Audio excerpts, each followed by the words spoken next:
Throne and Liberty is still one of, if not the best looking MMO slated for 2023. Now, admittedly, the list of competition is short, with only a few other MMOs tentatively planned for the year, those being Blue Protocol, Odin Valhalla Rising, and Ashfall, which, if I'm speaking frankly, Blue Protocol is the only decent looking one of that bunch, but even if competition is light, it doesn't really matter because I genuinely think there's some really cool things about Throne and Liberty. They've said it's going to be a third-person hybrid action combat MMO, which looks to mean we're probably going to be getting a soft lock system that blends action and tab targeting, kind of like what we see in Guild Wars 2 and Elder Scrolls Online. The game's primary focus will be on challenging cooperative PvE. We've seen stuff like these non-instanced, open-world, multi-layered dungeons where you can go deep in and just like have people running all over the place and stuff. It sounds really cool. Bunch of big boss battles with what we've seen like being hundreds of players on the screen. There's also going to be various types of PvP, including open world with a PK system, some smaller scale things like arenas, and even these large 100+ player castle sieges with these giant golems smashing through walls. They've also got some really cool dynamic features, particularly with the weather and day-night cycles that directly affect the environment, with like areas flooding when it rains, becoming inaccessible or giving you access to new spots, or enemies getting stronger during storms, stuff like that. But on top of that, weather is also going to alter player spells and attacks, like we've seen the Wizard's Lightning Bolt, which during a clear day is single target, but then when it rains, it turns into a chain lightning. It also looks like there's going to be a lot of different traversal systems, like your player can mantle and climb a lot of stuff in the environment. We're going to have access to a grapple hook, letting us zip around, and pretty much everyone in the game plays as a druid, as it features this transforming into animals to increase your land, sea, and air movement speed. So yeah, like I said, there's just a lot of cool systems and features with the game, and that is only like the bullet point preview of everything we know about Throne and Liberty at the moment, much of which sounds really cool. I'm really looking forward to jumping in and trying the game myself. Now, since our last Throne and Liberty video, which was back in December, there's been quite a few updates for the game between a few rounds of alpha testing, out of which came some interesting leaks, but then also we had some official announcements, including the Western release window that looks to be just a few months away. And you know what? While you're waiting those few months to play a new MMO,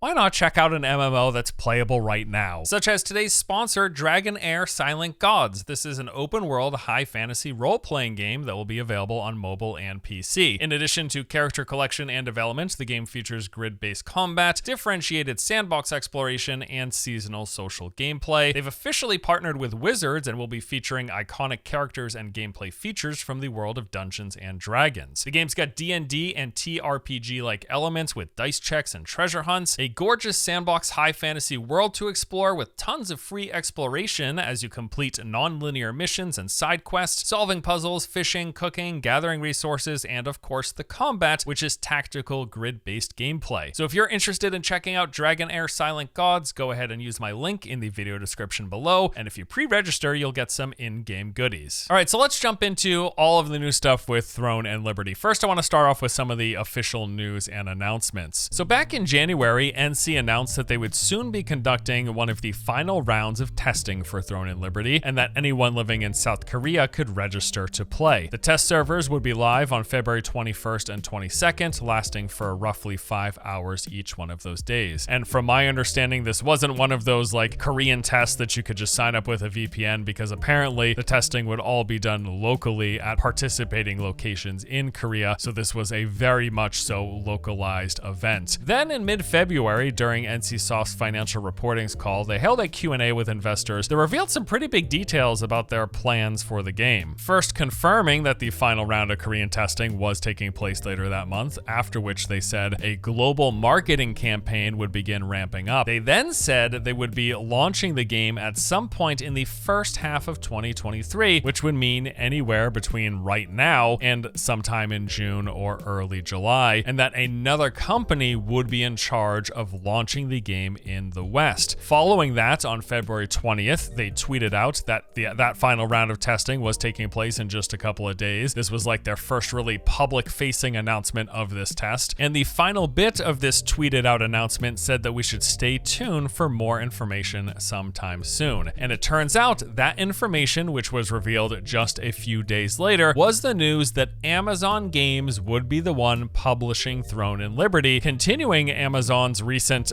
dare I call it an obsession or just involvement with the MMO genre, from their very own developed and published New World, but then also the publishing of Lost Ark, the announced publishing of Blue Protocol, and now they are also publishing Throne and Liberty. Now, taking a look at the official announcement on Amazon's page does give us a few more details about all of this. So it says Amazon Games and NCSoft today announced an agreement to bring massively multiplayer online RPG Throne and Liberty to North America, South America, Europe, and Japan. Amazon Games will publish the title for PC, PlayStation 5, and Xbox Series X and X, and it will support cross-platform play. And I do believe this is the first time I have seen that cross-platform play is going to be a thing, which I think is really cool because it just opens up the potential player base all playing on the same servers. Going on, it says here that Throne and Liberty is a MMORPG that combines story-driven adventure and action combat, further driving into the action portion of this. Although from early testing, it does seem like there is a strong tab target emphasis. I am just going to conclude from all of this, from all of the tab target discussion, everything we've seen that looked like tab target and the action combat being brought up here and in other places, that yeah, it's going to be like that hybrid system, that soft lock system. So think ESO, think Guild Wars 2. That's what I'm assuming here. They say in Throne and Liberty, players enter a vast world with constantly shifting geographical and environmental features that change the course of play. This undoubtedly referring to the fact that the weather changes the actual environment, opening up and restricting access to certain areas. Really cool stuff. In fact, in one of the videos we've seen, we saw that during a rainstorm, it like activated this magical rune system, which opened the entrance to the stone dungeon. They're showing some really cool stuff here when it comes to how the environment plays into the gameplay experience that I just think it's pretty cool. It says massive scale PvP and PvE combat are fundamental to Throne and Liberty, and players can transform into animals, soaring through the air or exploring the depths of the sea, even tipping the odds of battle in their favor by triggering powerful environmental effects like solar eclipses or rainstorms, which again plays into the fact that we've got the day-night cycle, we've got rain and stuff, the rain, the storms, a gust of winds, all of those things that yes, players will be able to influence themselves, be it through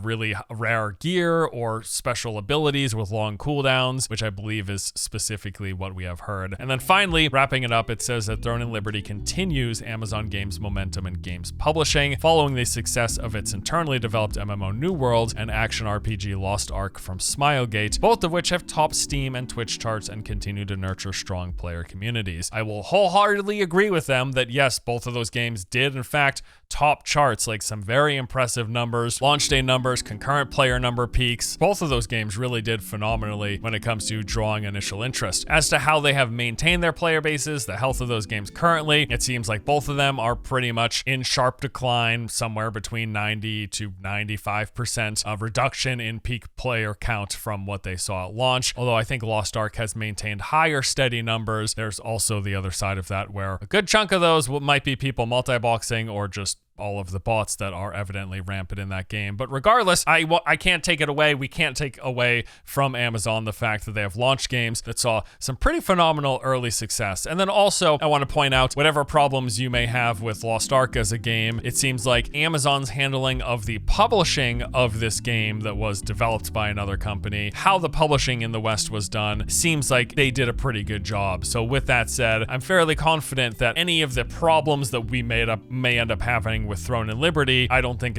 Amazon will be the ones at fault there. As to how they've handled New World, I think it's a decent game that probably just needed a lot more content and some more interesting systems. And maybe they're getting there. I really haven't kept up with New World in the past few months. But regardless, let's get back into the Throne and Liberty discussion. So all of that official stuff, it's pretty cool. We know now, at the very least, to recap, we know they should be releasing the game at some point in the first half of 2023. They're running out of time here, but that's the current schedule, and that Amazon will be the ones publishing, which, as I just said, I don't think is a negative. There are a lot worse publishers of Eastern MMOs coming to the West that we know could have taken this over, and I think Amazon is probably the one who's done the best of it so far. What's more interesting is some of the leaked information, in particular that event that took place in February, that Korean local specific hands-on playtest. We got some leaked information out of that, basically recapping some of what people thought about their time with the game. Now, evidently this test was incredibly small. It was said that somewhere around 100 people were invited to try it out during these couple of days, and one of the general general consensus when it comes to what the game is like is it was said that it feels like a combination of Lineage, World of Warcraft, The Witcher, and Lost Ark. I'm not exactly sure what to make of it. Obviously, the game has a Lineage heritage because that is the franchise that Throne and Liberty, TNL, Project TL, that is where it comes from. World of Warcraft for maybe the modern day systems, Witcher for maybe the setting and visuals, and Lost Ark, maybe the monetization scheme. I don't know, possible. Some highlights here from this leaked thread that came via a Twitter post. They said that while the game is cross-platform, it does have a very strong PC feeling to it, which is good to hear as far as I'm concerned. Visuals were said to be pretty strong. It looks good, the game looks good, and that pretty much pans out from what I've seen in the trailers. Maybe a little generic looking, but I do think the visuals and some of what they've shown looks pretty awesome. They said that NC has in fact put a big focus on the story. Personally, not that big of a deal to me, not really what I come to the MMO genre for, but for people who are looking for a good story in their MMOs, it seems like NC might deliver. And then they said that there looks to be a lot of solo potential for this game, which is absolutely like the lifeblood of the MMO genre. I know massively multiplayer online, it's in the name, right? But far as I know, a good chunk of the people who play MMOs like to play solo, at least some of the time, if not all of the time,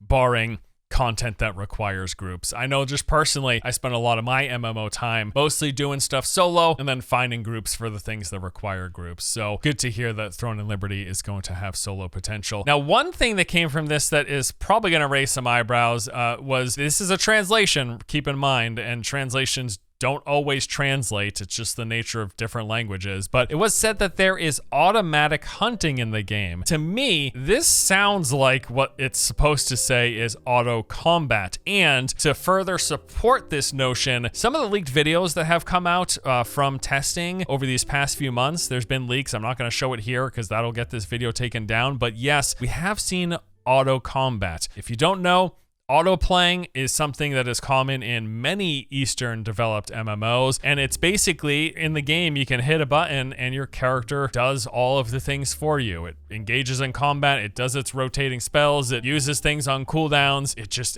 They're games that play yourself, and it seems like it might be the case that Throne and Liberty is going to have auto combat. And some of the complaints that were coming out of this early testing was the fact that, hey, auto hunting is not fun, which I don't want a game that plays itself. I mean, there's, the auto chess games were kind of cool. I like those, but that's not what I want out of my MMOs. And it also has me concerned that the basic combat will be dumbed down enough that auto hunting is even a viable option, which, I don't think I was necessarily expecting crazy in-depth difficult combat where you were just on the verge of death with every pull. That's not what I was expecting from Throne and Liberty. That's not what I expect from most MMOs, especially most Eastern developed MMOs. A lot of it is just like smashing through hordes of enemies. In most of the games in the genre nowadays, that's just kind of how it is. The presence of auto hunting and the fact that this game is going to be playable on phones, which, to clarify, it's not going to have a phone version of the game, but there will be a streaming service that lets you play the game on mobile devices. And even just the fact that that is a reality. Yes, the game is going to have a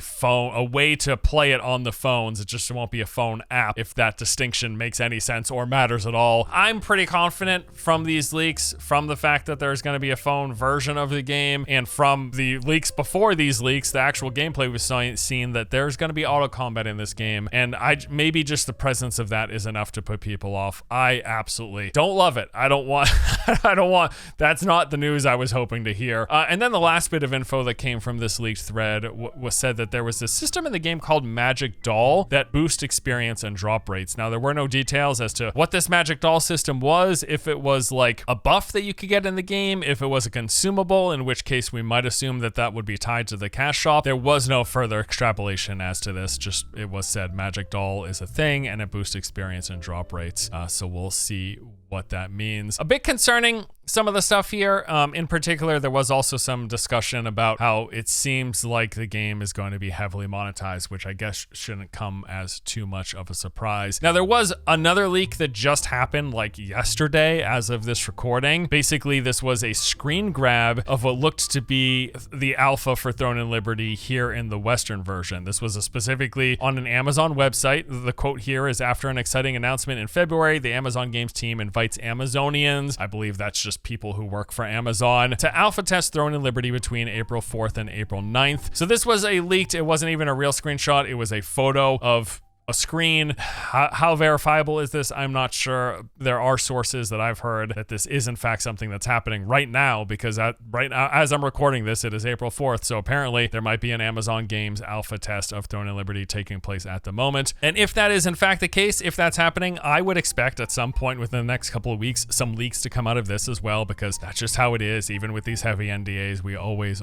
end up seeing leaks. So to wrap things up here, I want to say that yes, I am looking forward to this game. As I mentioned on the top, I think it's cool to have a new MMO, but as much as I am excited for it, I have to keep reminding myself that this is a game developed by NCSoft, and for that reason, we should 100% without question expect a big old cash shop full of some variations of pay to win, time savers, boost, currency exchanging, outfits with huge quality of life buffs, you name it, it'll probably be in there. Ultimately though, the way I feel about this is I will be happy if we get a good month or two of fun from the game. I'm really not expecting too much more. That tells you where my expectations are, at least when it comes for a lot of Eastern developed MMOs in particular. It's just this very narrow genre of games that it just always seems to be heavy pay to win. And so much of that has spilled over into everything that's Western developed as well. This isn't specific to like Eastern developed MMOs, with but a few rare exceptions. Most modern day new MMOs have all of that stuff as well. But regardless, here's the deal. If this comes out and I can sit down and experience a new world and play with all those people, enjoy that hype around launch and going out and discover new things and taking on these challenges, and play up until the point that I'm fed up with all of the game's garbage and the whatever that entails, I'm fine with that. That's about all I expect. And there's so many games out there, way too many games than we can even reasonably play. It's fine, whatever. I'll take what I can get from this thing. As an MMO fan, I am anemic when it comes to just give me more, right? You know, give me something else. Give me something new. I need something fresh. Come on, please help brother out here. As for the release, like I said, Throne and Liberty is still, as of now, planned and said to be launching in the first half of 2023. Now, during a recent shareholder meeting, they were asked about this, and their response was that they're coordinating the release date with Amazon. So it sounds like the ball is just in their court. My guess is Amazon is currently focused on the localization as well as a release timing, trying to find a window where there isn't too much competition. You know, June is going to be a pretty big month, especially, you know, Diablo 4 is launching. You might not think they're competitors, but they are absolutely competitors. There is certainly a huge crossover in the Venn diagram of Diablo 4 players and MMO fans. And then there's also the Diablo players who hate MMOs, but don't worry about them. They're probably not watching this channel, right? But yeah, anyway, we'll see what happens. I don't know if they're actually going to hit that first half or not, especially since nothing's been announced and you got like a couple months left. So maybe closer to fall, sometime around August, September, something like that. We'll see. But either way, despite all the drawbacks, despite the fact that it's probably going to be super pay to win and have a huge cash shop, despite the fact that it's got likely, almost certainly, an autoplay feature to the game, it's a new MMO. I'm going to want to check it out. I'll keep you up to date as we get any big new information. But that's going to do it for today. Thank you guys for watching. Hope you enjoyed the vid, and I'll see you in the next one. Take it easy.